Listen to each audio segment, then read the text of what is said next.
melihat kisah yang berbeda lagi. Yesus terima utusan dari Yohanes Pembaptis yang ada di dalam penjara. Kemudian Bapak Ibu lihat sekarang ke ayat 20, Yesus mengecam beberapa kota, ya kota di Galilea itu. Nah, sekarang bab 12. Bapak Ibu ketemu di Yesus yang konflik, berantem dengan ini para pemuka Yahudi. Lihat bab 12 ayat 1. Memetik gandum pada hari Sabat. Ini masalah dipermasalahkan oleh orang-orang Farisi. Dari ladang gandum, Yesus pergi ke rumah ibadat. Di rumah ibadat menyembuhkan orang sakit. Debat lagi dengan orang-orang Farisi. Berikutnya di bab 12 ayat 22, Yesus sudah sampai dituduh mengusir setan dengan minta bantuan iblis. Di sini disebutnya apa? Beelzebul. Ini konflik. Nah, kemudian Bapak Ibu, sekarang gini dulu. Tolong ke bab 12 ayat 14.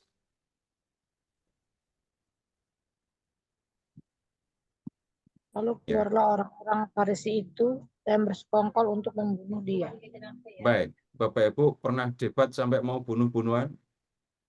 Enggak. Ini Yesus debat dengan orang-orang Farisi ya. Orang Farisi sampai kepada level mau bunuh Yesus. Nanti marahnya sudah level 10 ini ya. Orang-orang Farisi itu. Nah, kemudian ini yang di ayat 22 tadi, Yesus dituduh mengusir setan dengan kuasa, dengan bantuan iblis. Nah, ada konflik di sini di bab 12 ya. Kemudian Bapak Ibu sekarang, Yesus bicara juga tentang roh roja. Bab 13. Di bab 13, Bapak Ibu, Yesus berkhotbah lagi. Yesus di bab 13 ayat 1, Yesus duduk di tepi danau. Orang banyak datang. Lalu ayat 3, ia menyampaikan banyak hal dalam perumpamaan kepada mereka.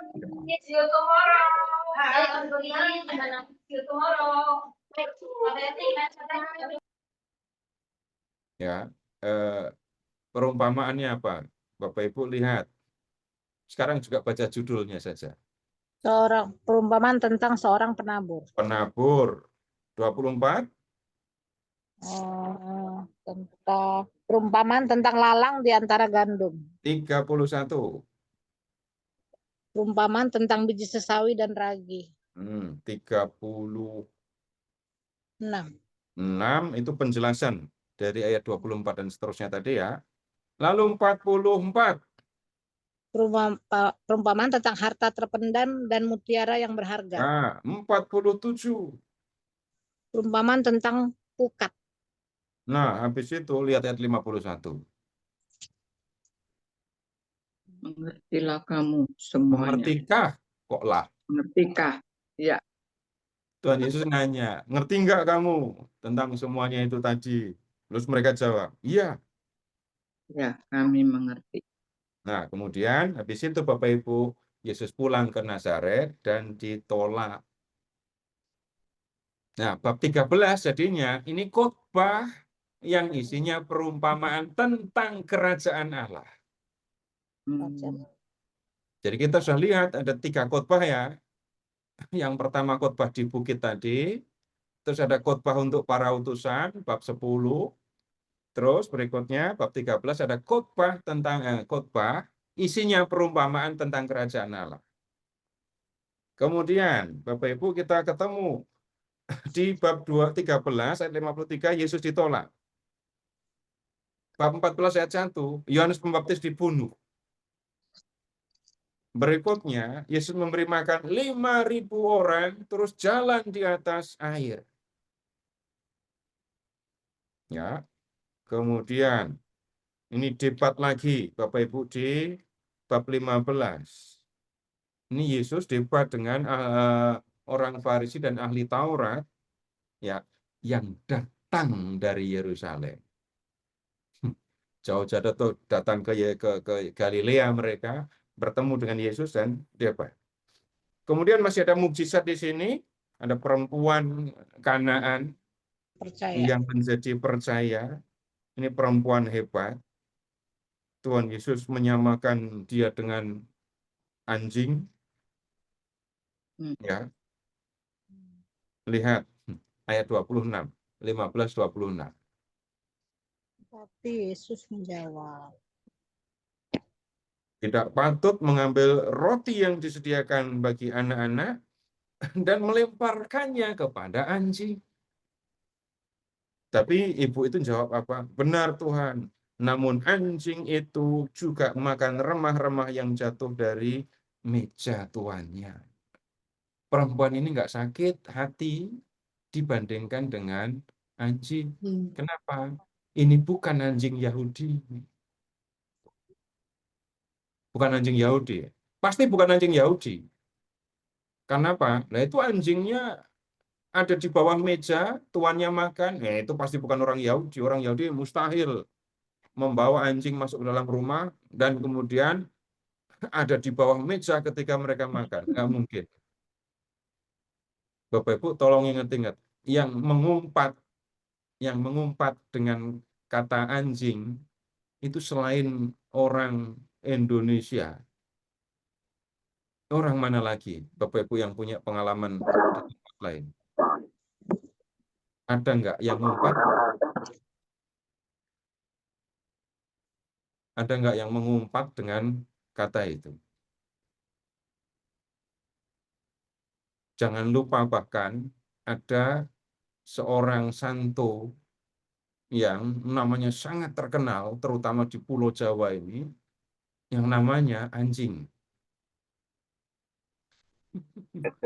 Petrus Canisius. Canis itu anjing. Mungkin Bapak Ibu ada yang tahu nama Belandanya. Aslinya kan orang Belanda. Kalau nggak salah, saya nggak ngerti bahasa Belanda, tapi katanya namanya Peter Dong, gitu ya. Nah, itu namanya anjing. Nggak masalah. Kenapa? Jadi kalau membaca bagian ini, Bapak Ibu, maksud saya, jangan nuduh Yesus merendahkan perempuan hanya karena kata anjing. Yang harus diingat, ini bukan anjing Indonesia, bukan anjing Yahudi, gitu ya. Kemudian, lihat, masih ada mukjizat lagi.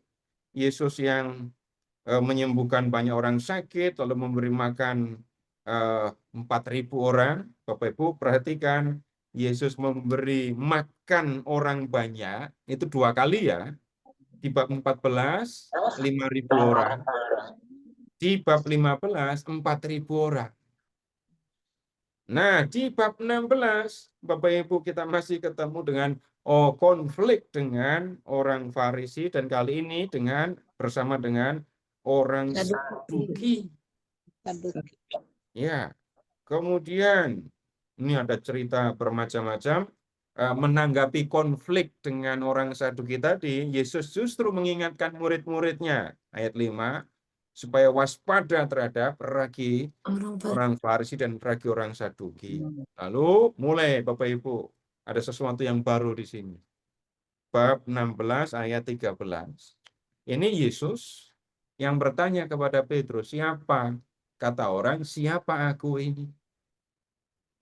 Lalu ada yang menjawab begini dan begitu, dan kemudian Simon menjawab, engkau adalah Mesias, anak Allah yang hidup.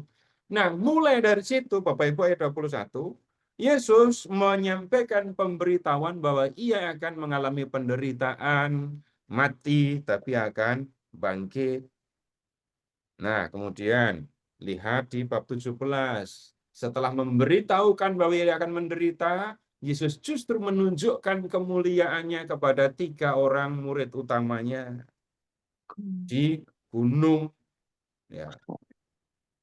Nah, kemudian sesudah turun dari gunung menyembuhkan anak muda yang sakit, Ayan. Lalu lihat ayat 22. Untuk kedua kalinya Yesus memberitahukan bahwa ia akan mengalami penderitaan, pembunuhan, tapi akan bangkit. Murid-muridnya pada nggak ngerti. Murid-muridnya pada Lupa. nggak ngerti. Malah nanya, nanti kalau Yesus jadi raja, siapa yang akan menjadi tangan kanannya ya? Itu. Pada nggak paham. Jadi ngomongnya aneh. Kemudian, sekarang Bapak Ibu lihat ke bab 18. Ayat 1. Pada waktu itu datanglah murid-murid itu kepada Yesus dan bertanya, siapakah yang terbesar dalam kerajaan surga? Lalu Yesus memanggil seorang anak kecil, menempatkannya di tengah mereka dan berkata, aku berkata kepadamu, jika kamu tidak bertobat dan menjadi seperti anak kecil ini, kamu tidak akan masuk dalam kerajaan surga. Nah, Bapak Ibu, ini Tuhan Yesus khotbah lagi. Bab 18 itu isinya khotbah. Perhatikan 19 ayat 1. Setelah mengakhiri perkataan itu, berangkatlah Yesus dari Galilea, lalu tiba di Yudea. Perkataannya yang mana? Seluruh bab 18. Ini khotbahnya tentang ini. Isinya kalau kita perhatikan tentang hidup bersama sebagai orang yang percaya kepada Yesus. Atau lebih mudahnya, ini khotbah tentang hidup menggereja gitu ya. Kalau ada anggota yang bersalah harus diapakan. Peringatannya adalah jangan sampai kamu membuat saudaramu melakukan kesalahan. Jangan sampai kamu memprovokasi, membesarkan hati sesamamu sehingga dia berdosa. Gitu. Nah, kemudian bab 19 ini ada pembicaraan yang terkenal ya, bicara tentang perceraian. Kemudian bab 16 orang muda yang kaya yang saya sebut tadi. Nah, Bapak Ibu, sekarang lihat di bab 20. Ini bukan khotbah, tapi Yesus menyampaikan perumpamaan. Perumpamaan yang sangat terkenal walaupun tidak segera dipahami kan. Kemudian, sekarang lihat 20:17. Yesus untuk ketiga kalinya memberitahukan bahwa ia akan mengalami penderitaan, kematian, dan kebangkitan. Lalu Yesus, ini kan perjalanan ke Yerusalem. Lalu di 20 ayat 29 kita ketemu Yesus yang sampai di Yeriko. Di bab 21 Yesus masuk ke Yerusalem dengan menunggang keledai. Ayat 12 menyucikan bait Allah, lalu mengutuk pohon ara. Para pemuka Yahudi mempertanyakan kuasa Yesus untuk mengusir para pedagang itu. Tunggu dulu. Ini ngomong-ngomong tadi kita sudah ketemu berapa khotbah? 4. 3. 4. Betul. 12. Coba diingat lagi. Ya. Khotbah di bukit. Bab 10 tentang utusan. Ya. 13 berkhotbah tentang perumpamaan kerajaan Allah. Lalu Ya. yang 18 khotbah tentang hukum gereja. Iya. Terus Iya, udah baru itu. Ya, udah itu, baru itu. Lalu di sini kita ketemu Yesus menyampaikan macam-macam perumpamaan. Lihat ya, perumpamaan tentang 2 orang anak ayat 28. Perumpamaan tentang para penggarap kebun anggur. Ini perumpamaan bukan untuk mengajar, tapi dalam rangka debat pertikaian dengan para pemuka Yahudi yang ada di Yerusalem. Nah, kemudian lihat orang-orang Yahudi berusaha ya untuk membunuh Yesus. Dan kemudian Bapak Ibu sekarang lihat ke bab 22 ayat 34 tadi, posisinya ada di situ. Yesus ada di Yerusalem, bicara dengan para pemuka Yahudi. Bab 23, ini bukan khotbah, nggak disebut khotbah, tetapi Yesus yang mengecam Di ahli Taurat. Iya, dan orang Farisi. Kalau di bab 5 tadi kan berbahagialah gitu kan. Hmm. Nah, Bapak Ibu kalau di bab 23 coba lihat ayat 13. Kata pertama. Celakalah Ayat kamu. 24, ayat 14, 15, 16, 23, 25, 27, 29. Itu celakalah semua. Celaka terus. Iya. Nah, sekarang Bapak Ibu buka bab 24.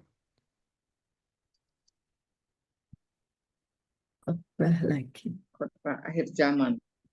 2 bab Tuhan Yesus berbicara tentang akhir zaman.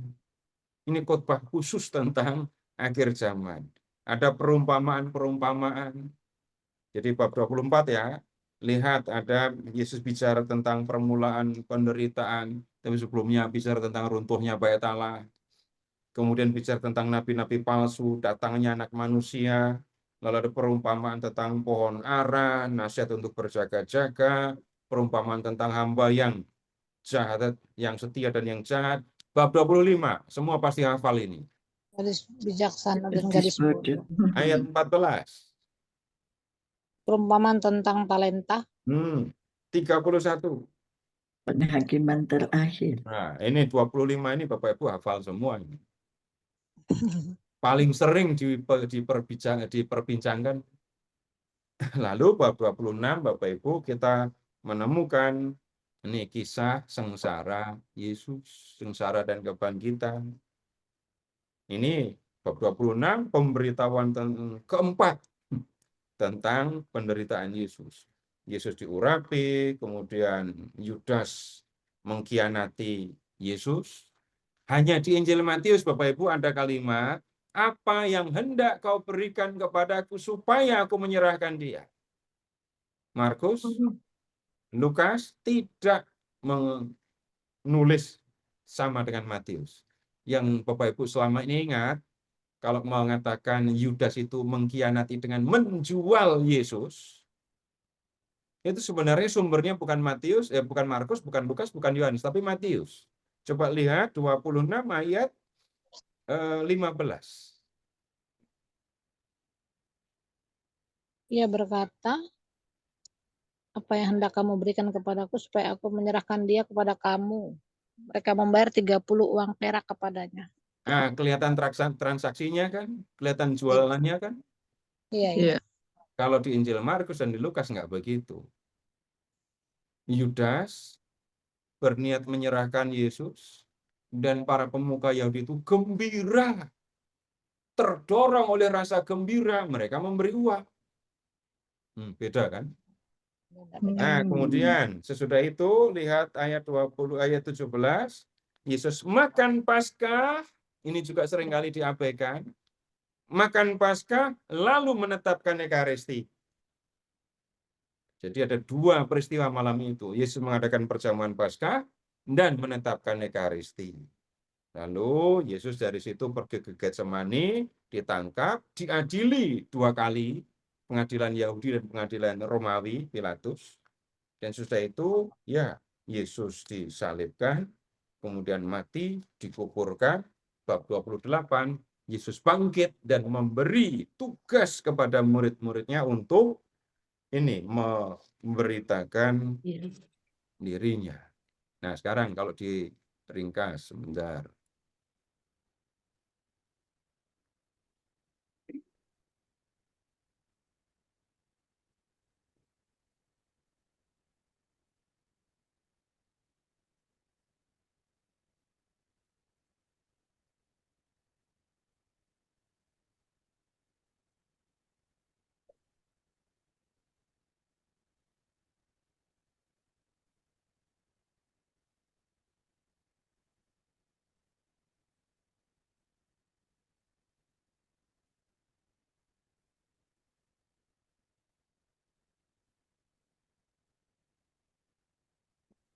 Sudah kelihatan di layar? Ya, ini isi dari Injil Matius. Jadi kalau diringkas, Injil Matius itu terdiri dari 5 bagian. Diawali dengan prolog, kisah masa kanak-kanak, dan diakhiri dengan epilog, kisah sengsara dan kebangkitan. 5 bagian itu Bapak Ibu, ini ada kisah, ada khotbah, ada kisah, ada khotbah, ada kisah, ada khotbah. Jadi di bagian yang pertama ada pewartaan tentang kerajaan Allah, ini permulaan karya Yesus, dibaptis, kemudian berpuasa tadi ya.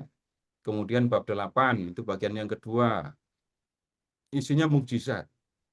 Di bagian yang ketiga, ini kisahnya pertikaian Yesus dengan para pemuka Yahudi. Kemudian, ya, di bagian yang keempat ada pembentukan kelompok murid yang dilanjutkan dengan khotbah tentang gereja. Dan di sini tadi kita mulai menemukan Yesus yang ya mulai memberitahukan sengsaranya. Bagian yang kelima ini terjadinya di Yerusalem. Kalau yang bagian keempat tadi perjalanan. Yesus mengadakan perjalanan ke Yerusalem, lalu ada khotbah tentang akhir zaman. Nah, khotbah di bukit itu letaknya di sini. Di bagian pertama dari Injil Matius, ya, khotbah di bukit diawali dengan kisah mengenai permulaan karya Yesus. Bisa juga dikatakan khotbah ini mengikuti atau disampaikan setelah Yesus mengalami ini dibaptis, mengalami pencobaan dan mulai memberitakan kerajaan Allah di Galilea. Jadi khotbah di bukit tempatnya di sini, khotbah tentang akhir zaman adanya di sini. Baik Bapak Ibu, sampai di sini dulu. Silahkan kalau ada yang disampaikan, silahkan Pak Ferry. Baik Pak Seto, terima kasih. Bapak Ibu, tadi kita di bagian pertama kita sama-sama sudah mendengarkan secara ringkas struktur seluruh Injil Matius. Bagi Bapak Ibu yang ingin bertanya atau ingin ada penjelasan lebih lanjut, bisa menyampaikan. Apakah ada pertanyaan atau penjelasan atau hal lain yang ingin disampaikan? Kami persilakan Bapak Ibu.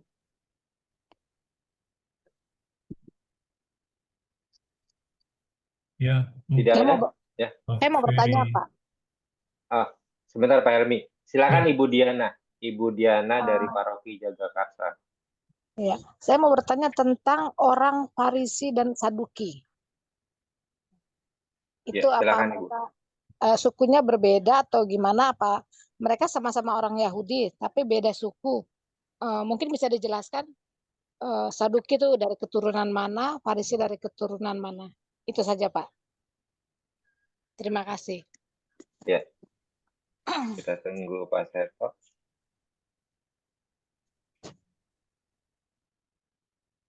Baik Ibu, tolong membuka Kisah Para Rasul bab 23. Kisah Para Rasul bab 23.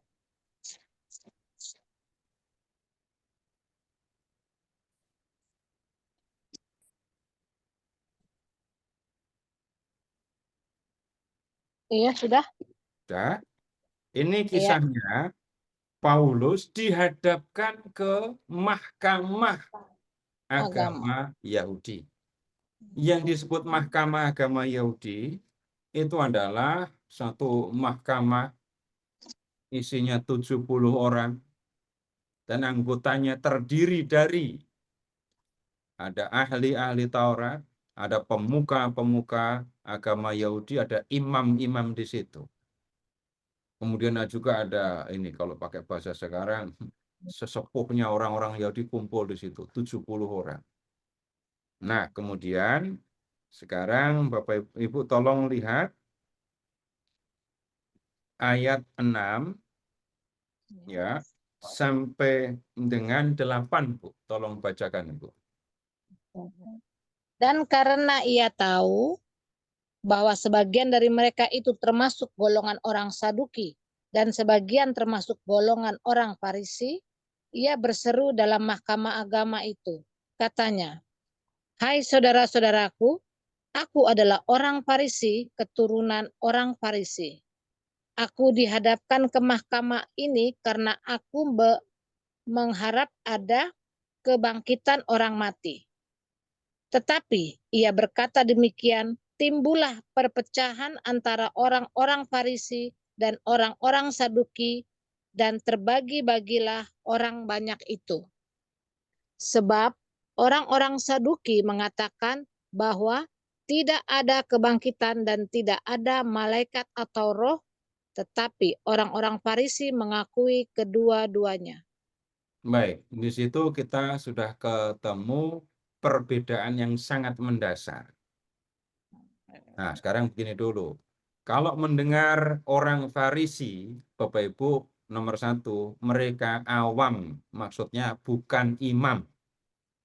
Oh, ya. Orang Saduki itu imam. Jadi ini tidak bicara tentang suku. Oke. Jadi karena apa? Di dalam perjanjian baru, di perjanjian baru Bapak Ibu, itu yang tertinggal hanya 2 suku.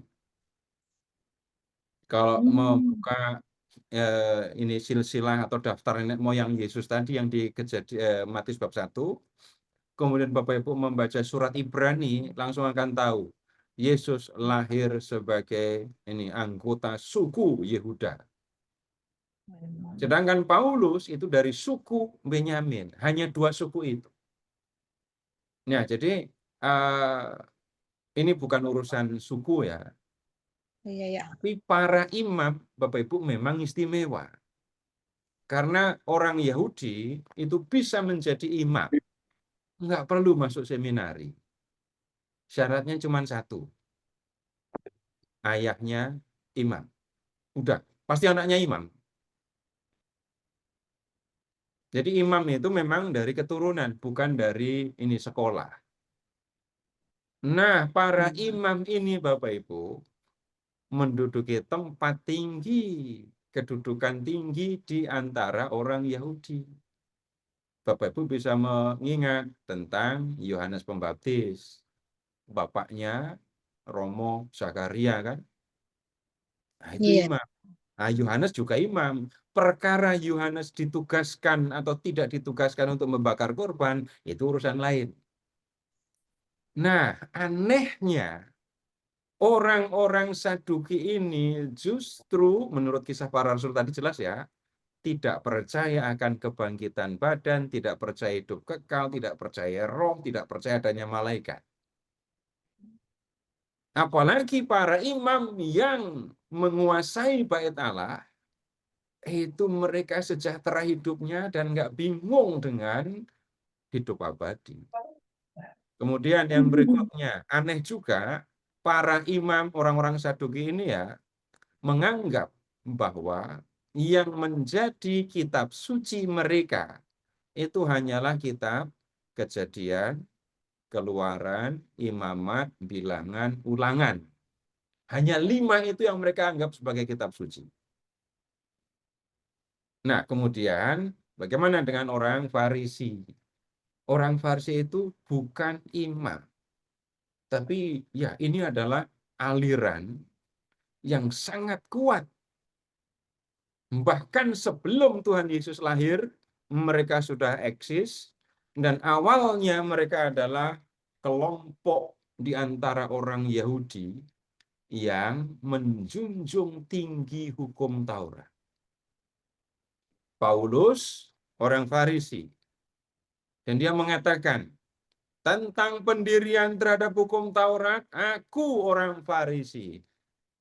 Ya, tentang ketaatan dalam menaati hukum Taurat, aku tidak bercacat. Nah, itu mentalnya orang Farisi kayak gitu. Bapak Ibu bisa lihat itu di surat Filipi bab 3, Paulus mengatakan begitu. Nah, karena mereka itu bukan imam yang berpusat di bait Allah, imam pusatnya di bait Allah ya. Orang Farisi itu ada di mana-mana. Yesus lebih banyak konflik dengan orang Farisi. Dan terjadi konfliknya, tadi sudah kita lihat sebagian ya, adanya di Galilea, Dan materi konfliknya adalah tentang Taurat. Yesus dituduh melanggar hukum Taurat, mengajak orang untuk melanggar hukum Taurat. Nah, kelompok ini sebenarnya kelompok yang luar biasa. Mereka ini kelompok yang bukan imam, tapi semangatnya untuk hidup sebagai umat Allah luar biasa. Berbeda dengan orang-orang Saduki, orang Farisi itu kitab sucinya jauh lebih banyak. Bapak Ibu silahkan mengingat seluruh perjanjian lama yang kita miliki. Nah, itu awalnya punya orang Farisi itu yang mempelajari, yang menggunakan. Dan itu belum cukup. Mereka bangga karena mempunyai kitab suci itu. Kitab suci yang mereka pegang itu adalah dari Tuhan. Apalagi kalau mereka bicara tentang Taurat. Taurat itu pemberian dari Tuhan, harus dikerjakan sungguh-sungguh, jangan sampai ada yang ini dilanggar. Karena itu orang-orang Farisi, Bapak Ibu, punya dalam tanda kutip hukum lain di luar kitab suci. Hukumnya apa? Contoh ya, orang Farisi, dan itu diikuti oleh rakyat pada umumnya ya, itu kalau hari Sabat hanya boleh berjalan kaki sekitar 1 kilometer. Dari mana itu tahu? Bapak Ibu, di Kisah Para Rasul, jarak antara Yesus naik ke surga dengan kota Yerusalem itu ditulisnya di situ, seperjalanan Sabat jauhnya. Kisah bab 1 ayat 11. Ayat 10 atau ayat 11 nanti boleh diperiksa. Maksudnya apa? Itu adalah jarak yang boleh ditempuh pada hari Sabat. Ada di dalam hukum Taurat? Enggak ada. Nah, Bapak Ibu, itu contoh orang Farisi itu kalau menjalankan hukum kayak gitu. Di antara mereka, Bapak Ibu, ada yang studinya maju, belajar sungguh-sungguh, ada jenjangnya, dan mereka menjadi ahli-ahli Taurat. Kalau mendengar ahli Taurat, kebanyakan dari mereka itu adalah orang Farisi. Ya, jadi yang bertanya kepada Yesus, hukum mana yang terutama dalam Taurat, itu orang Farisi yang istimewa karena yang bertanya itu adalah seorang ahli Taurat. Pengaruhnya Bapak Ibu luar biasa di kalangan rakyat karena mereka ada di mana-mana. Tapi kemudian juga karena itu Yesus konfliknya dengan orang-orang Farisi ini. Nah, kemudian begini, orang-orang Saduki, para imam itu terikat pada bait Allah. Korban hanya bisa dilakukan di bait Allah. Setelah bait Allah dihancurkan tahun 70 Masehi, Bapak Ibu, maka para imam kehilangan pekerjaannya semua. Enggak mempersembahkan korban lagi. Sedangkan ahli-ahli Taurat, orang Farisi, itu mereka tidak punya tempat khusus, tetapi yang utama untuk mereka adalah kitab. Maka kitab suci menjadi pegangan mereka mengajar, mereka membantu umat mengerti kitab suci, membuat komentarnya, dan mengajar umat untuk mengerti isi kitab suci, cara hidup sebagai umat Allah, dan mereka itulah yang kemudian bertahan walaupun bait Allah dihancurkan. Begitu Bu tentang ahli Taurat dan orang Farisi dan Saduki. Nah, di luar dua kelompok itu Bapak Ibu masih ada kelompok-kelompok lain. Jadi jangan membayangkan pada zaman Tuhan Yesus itu satu orang Yahudi itu satu komunitas besar dengan satu suara, dengan satu struktur. Enggak. Dan Bapak Ibu tolong ya, jangan pernah lupa Yesus itu orang Yahudi dan murid-murid Yesus itu juga orang Yahudi. Jadi kalau Bapak Ibu misalnya ya terlalu banyak mengikuti debat-debat online dan seterusnya, atau mendengar suara dari luar, seolah-olah pengikut Yesus awal itu bukan orang Yahudi dan dipertentangkan dengan orang Yahudi. Ya, begitu. Ya, terima kasih Pak. Ya. Pak Helmi jadi bertanya, Pak Helmi. Ya, bukan pertanyaan, tetapi terima kasih Pak Seto atas saya sempat foto itu mengenai struktur Injil Matius ya, dan ternyata saya lihat begitu nunuk gitu ya, sistematis gitu Injil em, Matius ya. Dibuka dengan prolog, lalu ditutup dengan epilog, kemudian di sandwich dengan ada 5 judul ya, tapi masing-masing judul itu mengisahkan ada kisah dan khotbah, kisah khotbah gitu. Jadi membaca ini saya jadi eh, senang ya, bukan senang, bahwa kagum bahwa tulisan Matius ini dibuat terstruktur dan jelas gitu. Itu aja sih, cuma komen aja. Makasih. Ya,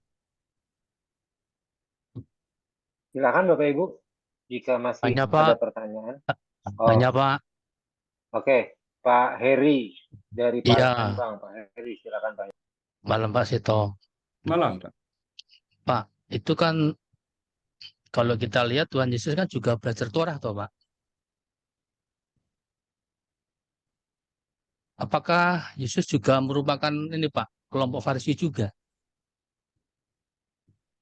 Iya. Sudah? Nggak dengar Pak ya? Nggak ini, Enggak. suaranya hilang. Sudah selesai atau belum bicaranya? Saya mendengarkan Ya sampai itu, selesai, Pak. nggak. Yesus itu kan juga dalam perkembangan hidupnya kan mengikuti adat orang Yahudi itu, Ya, termasuk itu kan saya sudah belajar katakan Torah. tadi. Ingat, Yesus Iya, orang Yahudi tadi ya. iya. Berarti sebagai seorang Yahudi kan pasti belajar Torah. Apakah Yesus juga merupakan kelompok Farisi juga, Pak? Tidak bisa kita mengatakan begitu. Saya sampaikan orang Saduki belajar Taurat. Orang Farisi memandang kitab suci itu lebih luas daripada orang Saduki. Orang Saduki hanya menganggap, memandang Taurat itu sebagai kitab suci. Jadi orang Saduki juga belajar Taurat. Orang Farisi belajar Taurat tambah banyak kitab. Kemudian orang Farisi ini Bapak Ibu menjadi pendidik umat dan mengajar umat bagaimana hidup sebagai orang Yahudi. Jadi tidak hanya orang Farisi, tidak hanya orang Saduki yang membaca Taurat. Semua anak Yahudi pasti belajar Taurat. Bapak Ibu silahkan mengingat istilah bar mitzvah. Silahkan mengingat istilah ini. Bar itu anak laki-laki, mitzvah itu hukum. Nah, setiap anak laki-laki Yahudi umur 6 itu mulai belajar membaca Taurat. Yang ngajarin siapa? Bapaknya. Jadi seorang ayah mengajar anaknya untuk membaca Taurat. Sampai anak ini umur 13. Pada umur 13, ya, pada hari Sabat yang paling dekat dengan hari ulang tahunnya, anak ini akan dibawa ke sinagoga dan diuji berkaitan dengan pembacaan hukum Taurat yang dia lakukan. Nah, lulus ujian, anak ini akan dianggap sebagai anak hukum Taurat alias bar mitzvah. Bapak Ibu bisa mengingat ketika Tuhan Yesus di Bait Allah dalam Injil Lukas, umur berapa? 12. 12. Ngapain? Ngajar. Oh, bukan mengajar, bersoal jawab. Oh, tanya jawab malah ya. Tanya jawab. Jadi bertanya jawab. Dan tampak di situ bahwa Yesus anak yang cerdas. Nah, kemudian sekali lagi orang Farisi dominan di kalangan rakyat. Nah, untuk mengatakan bahwa Yesus itu orang Farisi atau bukan orang Farisi, kita kan perlu dasar. Nah, kemudian yang kita bisa lihat Bapak Ibu, kesamaan Yesus dengan orang Farisi Tapi juga perbedaan Yesus dengan orang Farisi. Kesamaannya apa? Bapak Ibu ingat tadi ya yang di Kisah Para Rasul bab 23. Orang Saduki tidak percaya kebangkitan, tidak percaya hidup kekal, tidak percaya malaikat dan roh. Orang Farisi percaya semuanya. Yesus sama dengan itu mereka? Iya. Yesus mengajarkan hidup yang kekal. Yesus mengajarkan kebangkitan. Kemudian, Bapak Ibu, ada lagi. Sekarang begini juga. Satu kelompok orang Farisi itu mengajarkan bahwa ini seorang laki-laki boleh menceraikan istrinya kalau istrinya itu melakukan perbuatan tidak senonoh, termasuk kalau masak gosong, itu boleh dicerai. Itu kelompok. Jadi gini, tunggu dulu. Saya bicara, Bapak Ibu minta maaf, saya bicaranya jadi agak detail ya. Iya, nggak Kita apa-apa. mendengar satu Farisi ya, satu kelompok Farisi. Ternyata di dalam kelompok Farisi itu ada dua aliran utama. Aliran yang pertama itu disebutnya pemimpinnya ya, pendiri alirannya ya, Hillel, namanya Hillel. Yang kedua namanya Shammai. Nah, kelompok Hillel ini setuju, enggak apa-apa istri diceraikan. Terserah suami. Dan menceraikannya gampang sekali. Kasih tulis surat cerai, kasih surat cerai ke istrinya, suruh istrinya pergi. Selesai. Nah, Yesus nggak sepakat dengan ini. Yesus nggak sepakat dengan kelompok ini. Tapi Yesus sepakat dengan kelompok yang kedua, yang kelompok Shammai. Nggak bisa perkawinan itu diceraikan, apalagi dengan cara seperti itu. Kemudian, yang berikutnya, Bapak Ibu ketika mengecam orang-orang Farisi, ya, di bab 23 tadi, itu Yesus mengatakan bahwa orang-orang Farisi pergi menyeberangi lautan untuk memberitakan, ya kalau pakai bahasa kita, memberitakan ajaran mereka gitu ya. Kamu mengarungi lautan dan menjelajahi daratan untuk membuat satu orang saja menjadi penganut agamamu. Dan sesudah hal itu terjadi, kamu menjadikan dia 2 kali lebih pantas masuk neraka daripada kamu. Ini orang Farisi yang menjalankan karya misi, kalau pakai bahasa sekarang. Dalam hal ini, Yesus juga sepaham dengan kelompok Farisi. Nah, yang nggak sepaham dengan Yesus, yang nggak sepaham dengan orang Farisi, itu cara membaca hukum Taurat. Orang Farisi di zaman Yesus sudah menjadi formalistis. Pokoknya hukum Taurat harus dikerjakan seperti yang tertulis. Sampai kemudian Tuhan Yesus berkata itu, konfliknya kan mulai. Mana yang diperbolehkan pada hari saat? Menyelamatkan nyawa orang atau membunuhnya? Jawabannya jelas kan? Masa mau menyelamatkan orang nunggu sabat selesai?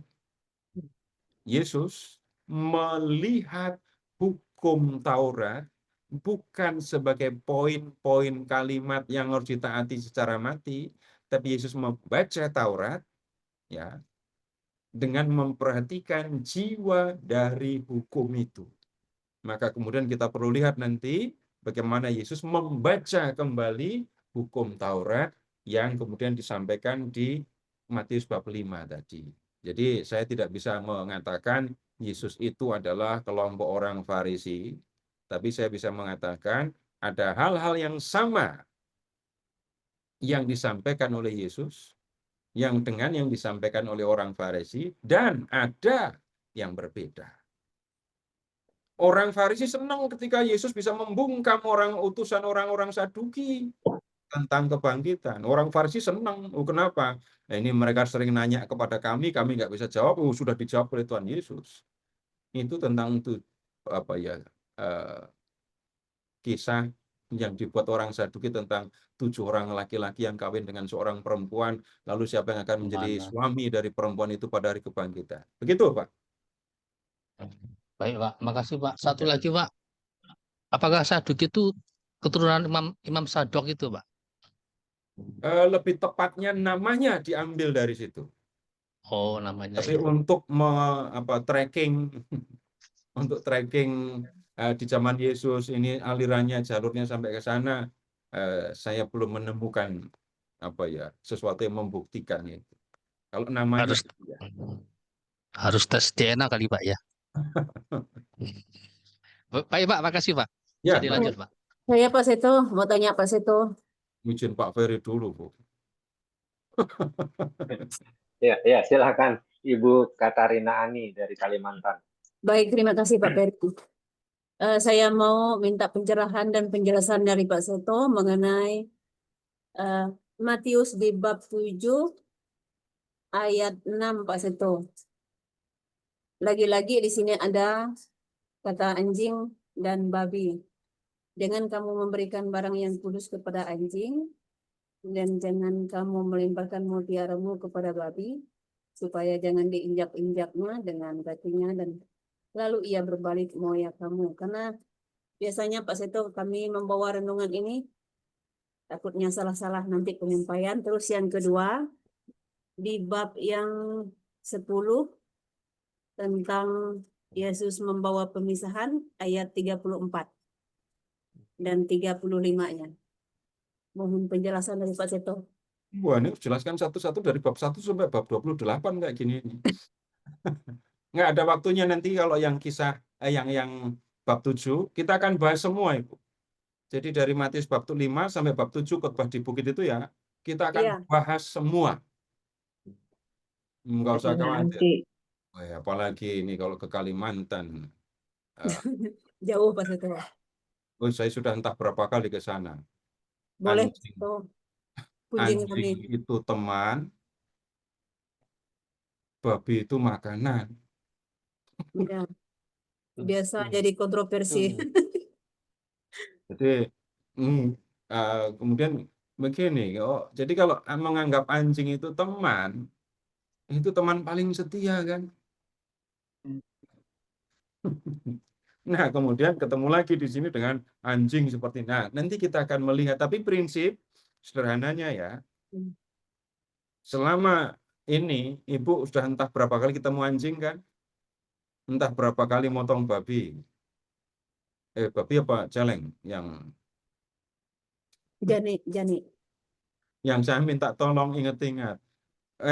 Ibu kalau ketemu anjing, ketemu babi, pernah nggak itu bikin kalung mutiara terus dikalungkan di leher babi?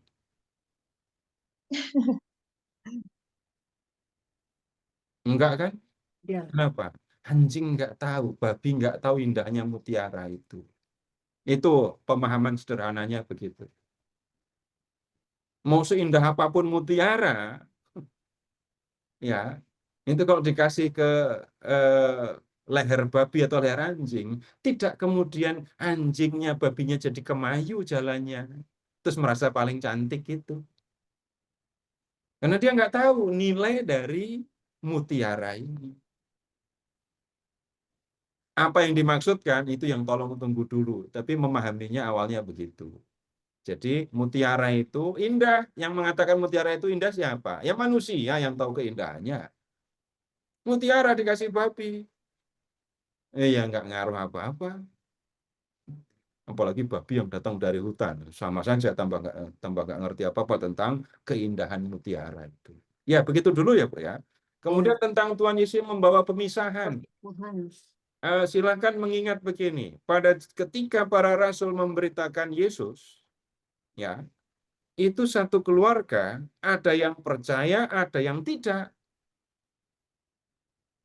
Ada yang percaya, ada yang tidak. Nah, perhatikan kata pedang. Pedang itu digunakan untuk membelah. Dan ketika terjadi pembelahan, maka ada pemisahan kan di situ. Yesus menunjukkan resiko atau apa yang akan terjadi ketika para rasul memberitakan Injil. Akan ada yang percaya, akan ada yang menolak untuk percaya. Yang menolak untuk percaya bisa berlaku negatif kepada yang percaya. Bahkan itu terjadi di dalam keluarga. Dalam hal ini Bapak Ibu, jangan berpikir tentang baptisan bayi sekarang dan enggak. Awal ketika para rasul memberitakan Injil, terjadi pemisahan itu. Dan kemudian Yesus mengatakan, aku datang bukan untuk membawa damai. Maksudnya,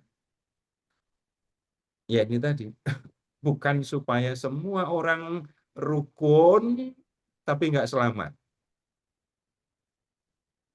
Mau hidup seperti apa, terserah, yang penting rukun. Bukan itu tujuan Yesus. Tuhan Yesus datang untuk menunjukkan ini keselamatan yang diberikan Bapa melalui aku. Kamu percaya kepada aku, kamu selamat. Kamu nggak percaya, silahkan, terserah. Tapi ada pemisahannya di situ itu. Bisa dipahami Bu, saya belum waktunya saya bicara detailnya. Bisa Pak Seto, bisa Ya. sedikit. Terima kasih Pak Seto. Iya, wong saya ngomongnya juga cuma sedikit kok. Pak Heri izin bertanya. Sebentar. Pak Seto mau menjawab pertanyaan lagi atau mau dilanjut? Ya, satu lagi dah. Oke, satu lagi Bapak silakan. Ya, Pak Seto selamat malam. Ya, selamat malam.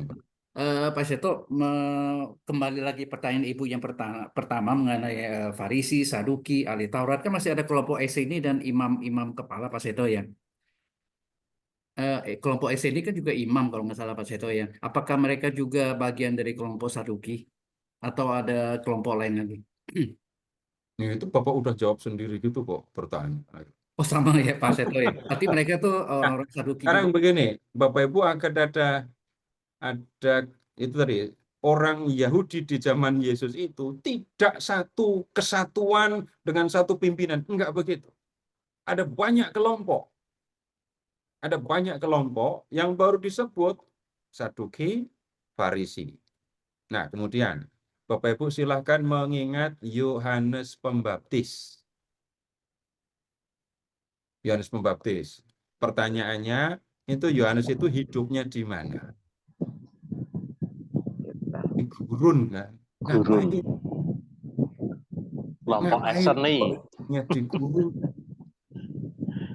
Nah, kemudian begini, dalam ini munculnya di dalam studi ya, studi dari tulisan sampai ke arkeologi, lalu akan ketemu Bapak Ibu di dalam masyarakat keagamaan Yahudi di zaman Yesus. Itu ada kelompok yang seperti para rahib Katolik itu. Seperti para rahib Katolik. Jadi mereka pergi menyendiri, pergi ke padang gurun, membuat tempat tinggal, membuat satu tempat untuk tinggal bersama. Apa yang mereka lakukan? Mereka melihat begini, kenapa kok mereka meninggalkan Bait Allah? Ibadat di Bait Allah sudah nggak beres lagi. Dan mereka, kalau pakai bahasa sinis ya, mereka muak dengan ibadah di Bait Allah, dan mereka memilih untuk mengundurkan diri. Mereka pergi ke padang gurun, lalu membuat tempat untuk tinggal, dan di situ mereka tinggal bersama. Satu hal penting yang mereka kerjakan, itu adalah menulis, menyalin kitab-kitab dari zaman jauh sebelum Tuhan Yesus lahir. Nah, kelompok ini Bapak Ibu tinggalnya di gurun, mengutamakan apa menyebutnya ya, ibadat yang sesungguhnya, bukan korban-korban. Kemudian ya, mereka juga menantikan datangnya Mesias, tapi Mesias yang mereka percaya beda dengan yang dipercaya oleh orang Yahudi pada umumnya. Nah, tinggalan mereka Bapak Ibu, kalau Bapak Ibu pergi ke ini Israel, mungkin akan ada jalur untuk pergi ke suatu tempat namanya Qumran di dekat Laut Mati. Di situ ditemukan naskah-naskah yang sangat kuno dari abad pertama jadinya ya. Tapi kemudian begini, naskah-naskah ini menjadi sangat penting untuk studi kitab suci. Dan mereka ini, loh kok sampai habis, ikut perang. Udah, naskahnya ditinggal, disimpan di gua-gua, lalu mereka ikut perang, lalu habis. Ini kelompok lain lagi yang, ya, kemungkinannya ya, Yohanes Pembaptis punya kontak dengan kelompok yang disebut kelompok Eseni ini. Yang ini Bapak Ibu nggak ngerti nggak apa-apa.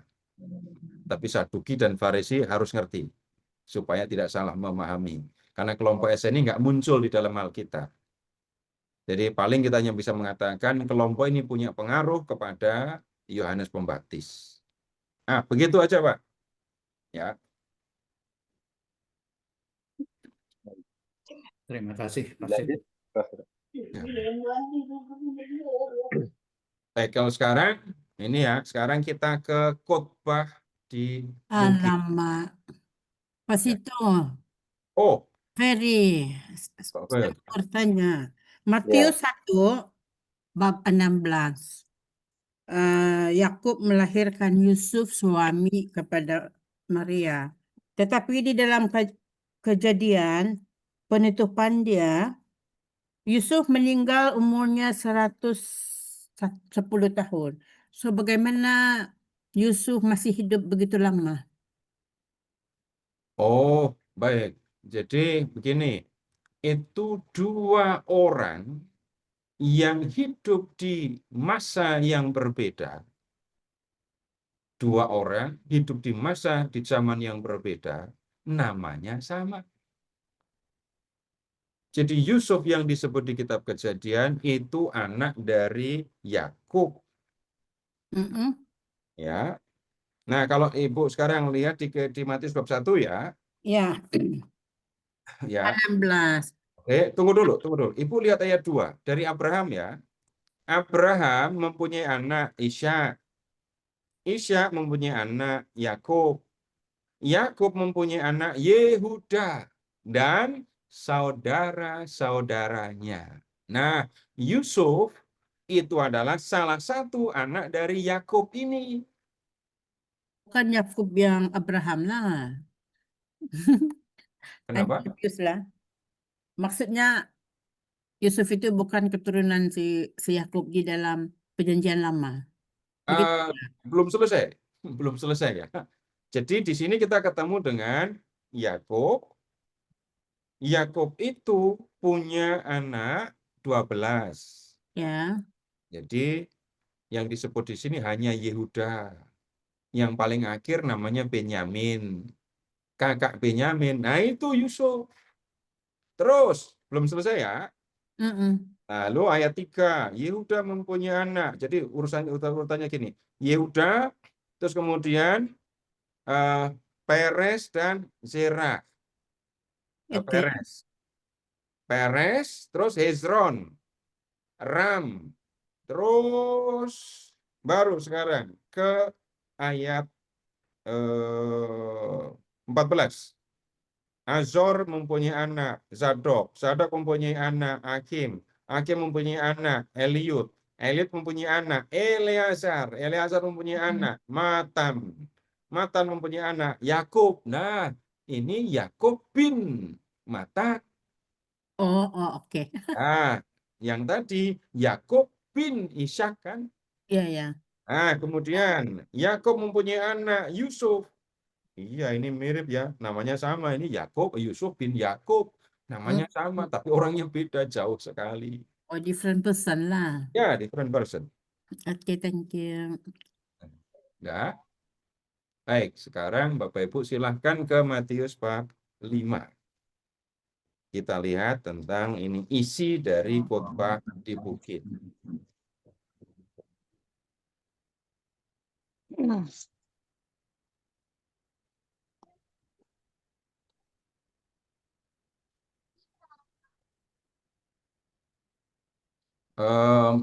Kita mulai Bapak Ibu dengan memperhatikan lebih dulu bab 4 ayat 23.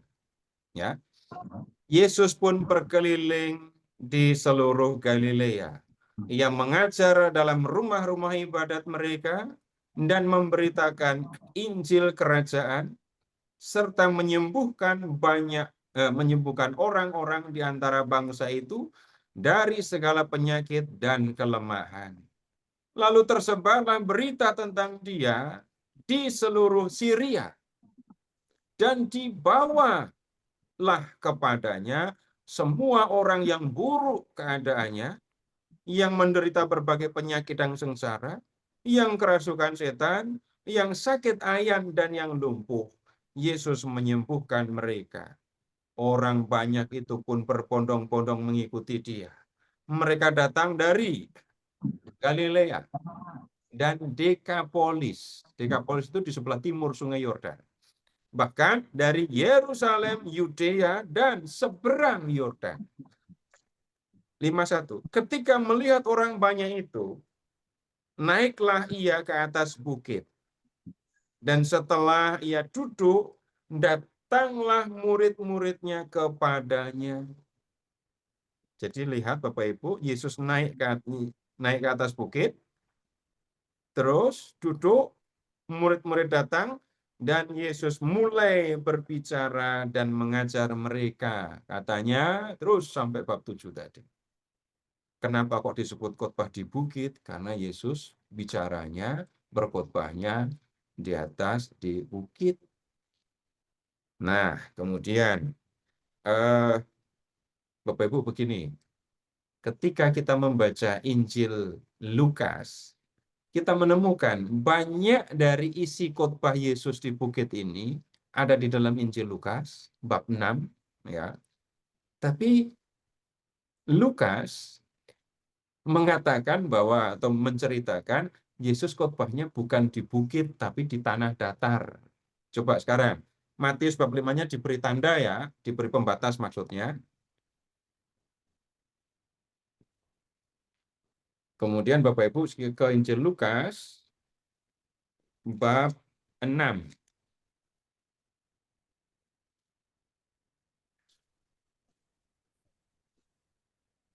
Bab 6 silahkan mulai dari ayat 12.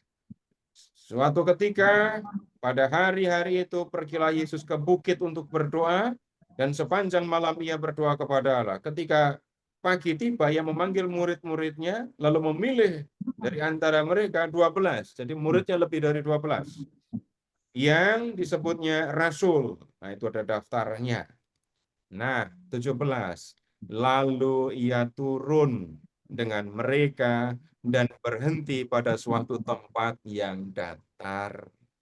Di situ ada sejumlah besar muridnya dan banyak orang lain dari seluruh Yudea, Yerusalem, dan daerah pantai Tirus dan Sidon.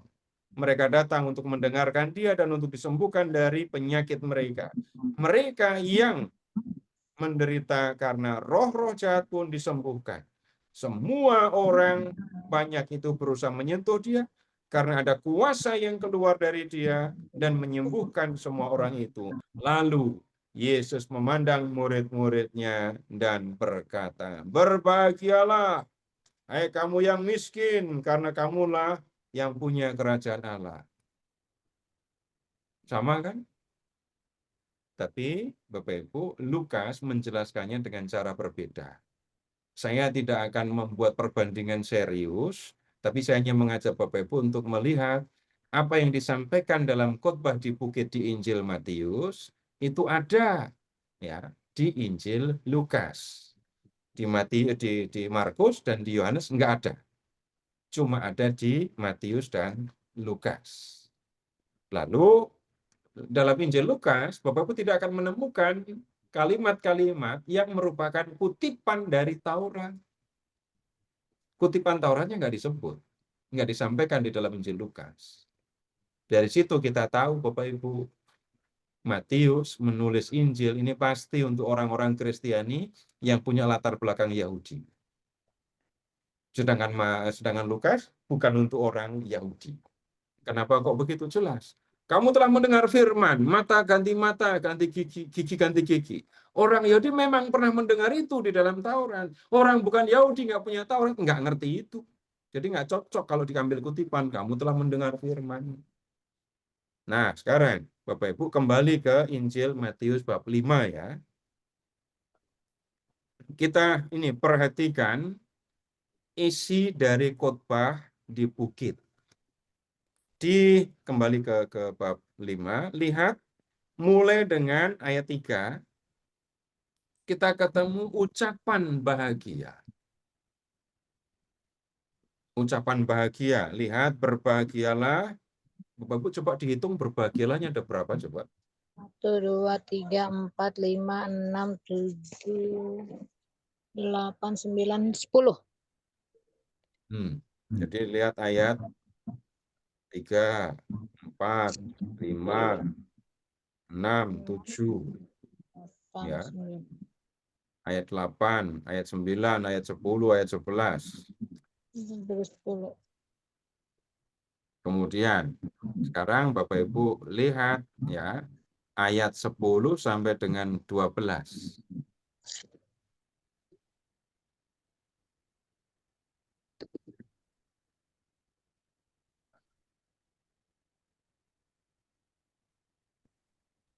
Ayat 10 sampai dengan 12.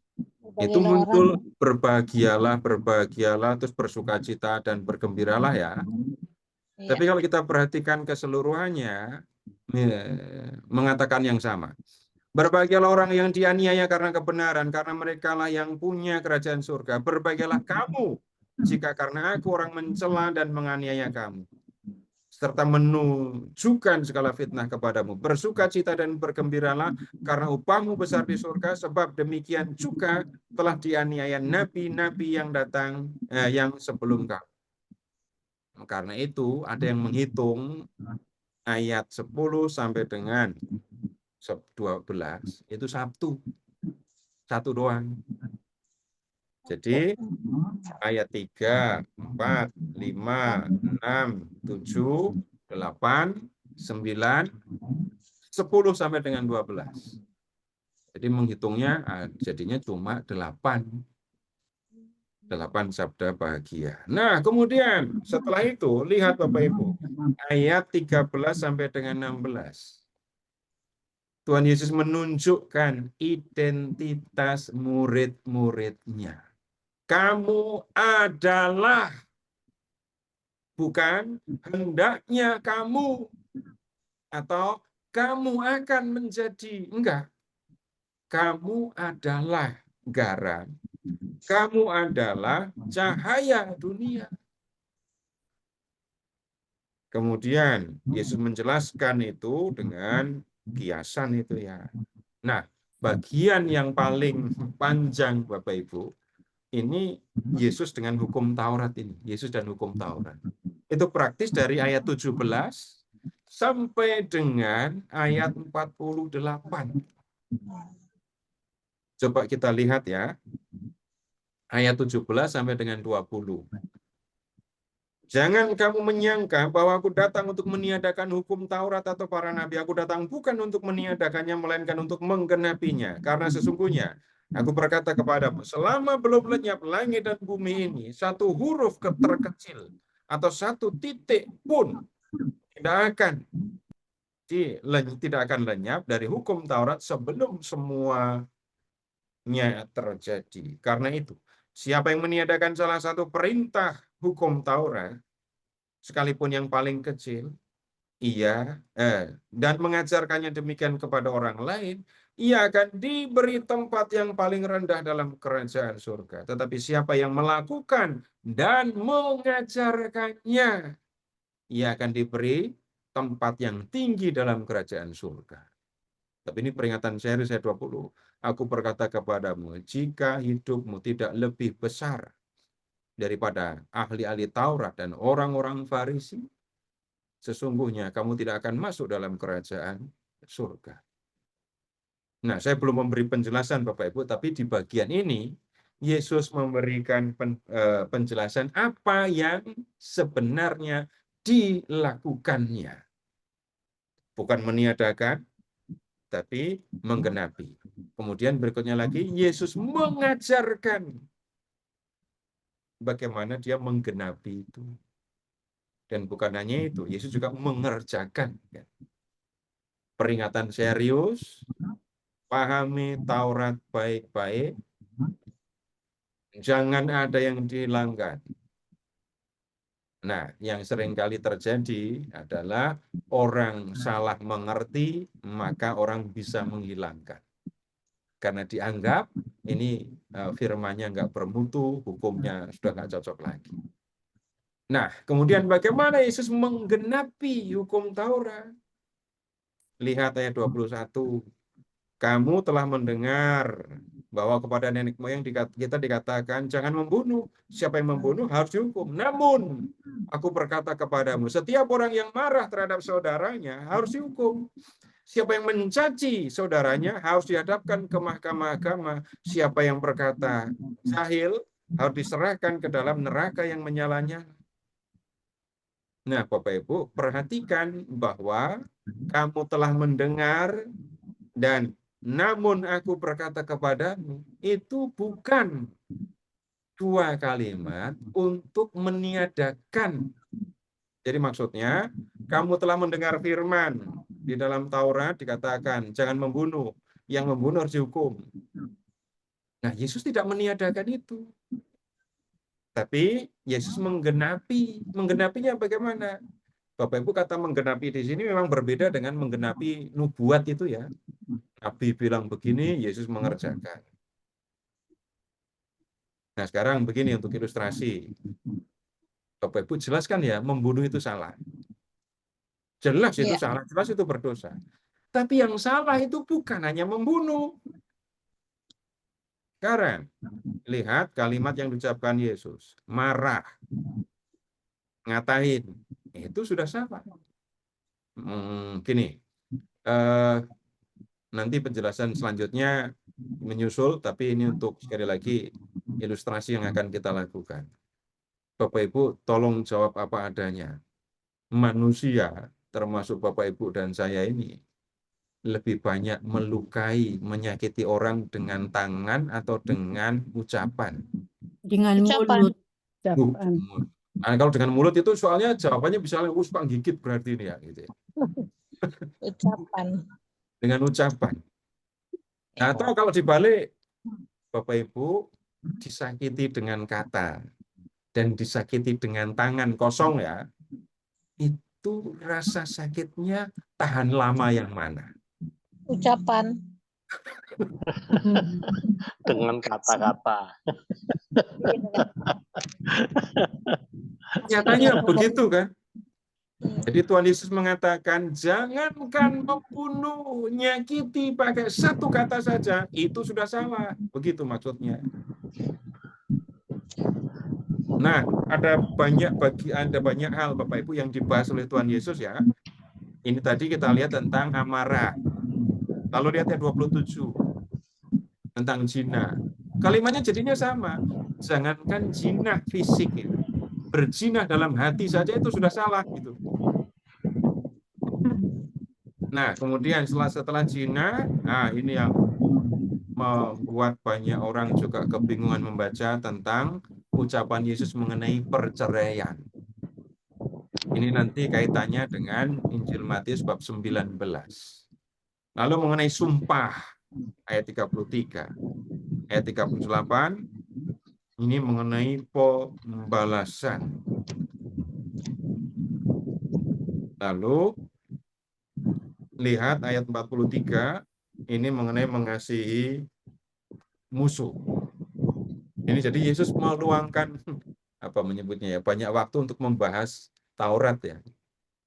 Jadi Yesus menunjukkan sikapnya terhadap Taurat, dan kemudian Yesus menunjukkan bagaimana firman perintah yang ada di dalam Taurat harus dipahami.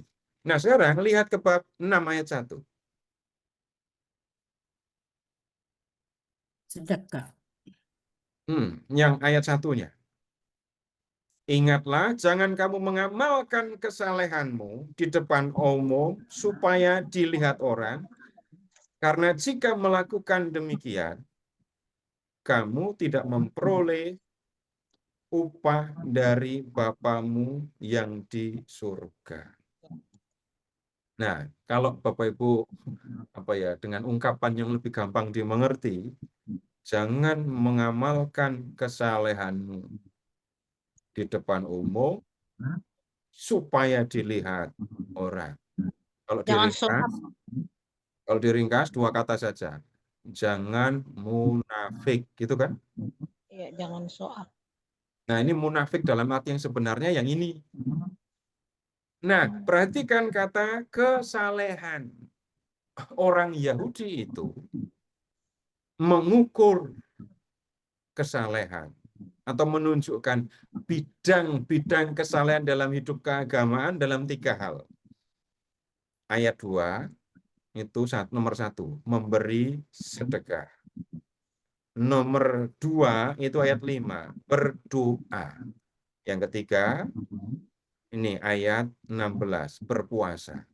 Tanda kesalehan itu sedekah, berdoa, puasa. Berpuasa. Ya, itu 3 tanda orang ini orang saleh, orang baik, orang yang dekat sama Tuhan. Lalu akan ketemu puasa di depan, puasa, tapi dengan ditunjukkan kalau dia puasa. Nah, kemudian yang berikutnya Bapak Ibu,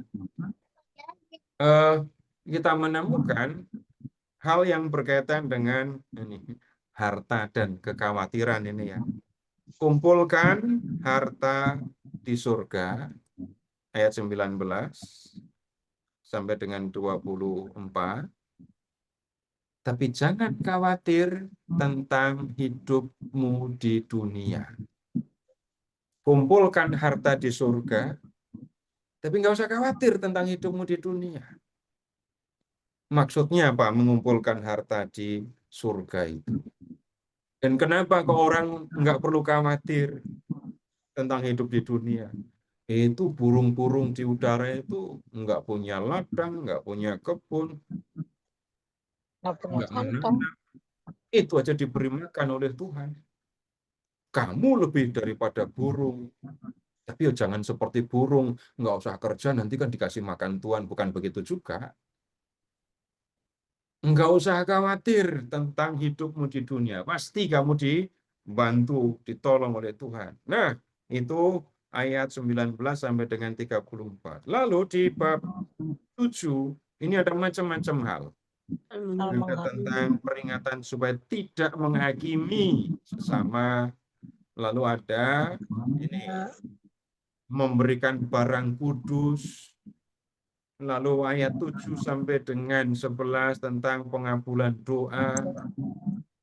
Ayat 12 dan 13 tentang itu pintu yang lebar dan pintu yang sempit. Ayat 15 tentang pengajaran yang sesat. Kemudian Bapak Ibu lihat ayat 21. Wah, ini kalimat yang sangat terkenal ini kan. Ayat 21. Bukan setiap orang yang berseru kepadaku, Tuhan, Tuhan akan masuk dalam kerajaan surga, melainkan orang yang melakukan kehendak Bapakku yang di surga. Nah, khotbah di bukit itu diakhiri ini dengan perumpamaan tentang 2 macam dasar. Setiap orang yang mendengar perkataanku dan melakukannya, dia seperti orang bijaksana. Orang bijaksana itu kenapa? Mendirikan rumahnya di atas batu. Jadi ini peringatan, kamu sudah mendengarkan firmanku, pahami firmanku, dan sudah itu lakukan, maka kamu akan menjadi seperti orang bijaksana yang membangun rumah di atas batu, bangunan yang sangat kokoh. Ayat 28. Setelah Yesus mengakhiri perkataan itu, takjublah orang banyak itu mendengar pengajarannya. Kenapa? Sebab ia, Yesus, mengajar mereka sebagai orang yang berkuasa, tidak seperti ahli-ahli Taurat mereka. Loh, memang beda cara Yesus mengajar dengan ahli Taurat. Nah, pendengar yang hadir waktu itu mengatakan begitu. Yesus kalau mengajar tidak seperti ahli Taurat. Yesus kalau mengajar sebagai orang yang punya kuasa. Maksudnya, Bapak Ibu ingat tadi ya, kamu telah mendengar firman, jangan berzina, tapi aku berkata kepadamu, setiap orang yang memandang perempuan dan menginginkannya, sudah berzina dengan dia di dalam hati. Yesus yang mengatakan, ahli-ahli Taurat tidak mengatakan dengan cara seperti itu. Mereka akan mengatakan, aku berkata begini karena guruku ngomongnya begini. Aku ngomong begini karena guru dari guruku bicara begini. Yesus mengatakan apa? Tapi aku berkata kepadamu, jangan bersumpah entah demi apapun. Kalau iya, bilang iya. Kalau enggak, bilang enggak. Itu otoritas atau kuasa Yesus ketika mengajar bila dibandingkan dengan para ahli Taurat. Dan Bapak Ibu untuk persiapan belajar selanjutnya, Bapak Ibu baca bagian demi bagian dan jangan hanya satu kali membaca. Yang kali ini tolong bacanya dengan teliti ya. Jadi baca dengan ketelitian, lalu kita nanti akan mempelajarinya bagian demi bagian. Jadi untuk malam hari ini cukup dulu ya. Dan mari kita sekarang berdoa. Dalam nama Bapa dan Putra dan Roh Kudus. Amin. Allah Bapa yang Maha Kasih, kami mengucap syukur kepadamu. Karena malam hari ini kami telah bersama-sama mempelajari firman Putramu yang tertulis di dalam Injil Matius. Bapa, kami ingin mengerti apa yang Kau kehendaki. Kami ingin memahami apa yang Kau firmankan kepada kami. Bantulah kami Bapa, agar kami setia untuk mempelajari, untuk mendengarkan firman. Kami percaya dengan mendengarkan firman itu, Engkau sendiri yang sebenarnya bekerja dan menaburkan firman itu, menumbuhkannya di dalam hati kami. Bapa, ajarilah kami untuk memiliki hati, pikiran, dan telinga seorang murid yang duduk untuk mendengarkan firman yang disampaikan oleh guru kami, Putramu, sekaligus Tuhan kami. Berikanlah kepada kami hati yang jernih, pikiran yang jernih, agar kami benar-benar dapat memahami apa yang Kau kehendaki. Bapa, kami juga berdoa untuk saudara-saudara kami yang mengalami kesulitan untuk belajar. Bantulah saudara-saudara kami yang mengalami kesulitan untuk belajar, agar mendapatkan waktu, kesempatan untuk bisa mempelajari firman-Mu. Bantulah juga saudara-saudara kami, agar ketika menghadapi kesulitan untuk belajar, tidak cepat-cepat meninggalkan firman-Mu, tapi dengan tekun tetap berusaha untuk memahaminya. Kami percaya kepadamu Bapa, karena Tuhan Yesus sudah menjanjikan kepada kami untuk mengutus Roh Kudus-Mu untuk menerangi hati setiap orang yang percaya kepada Putra-Mu, mengingatkan apa yang sudah diajarkannya, dan memberikan kekuatan untuk melakukan apa yang difirmankannya kepada kami. Kemuliaan kepada Bapa dan Putra dan Roh Kudus, seperti pada permulaan, sekarang, pada segala abad. Amin. Dalam nama Bapa dan Putra dan Roh Kudus. Amin. Amin.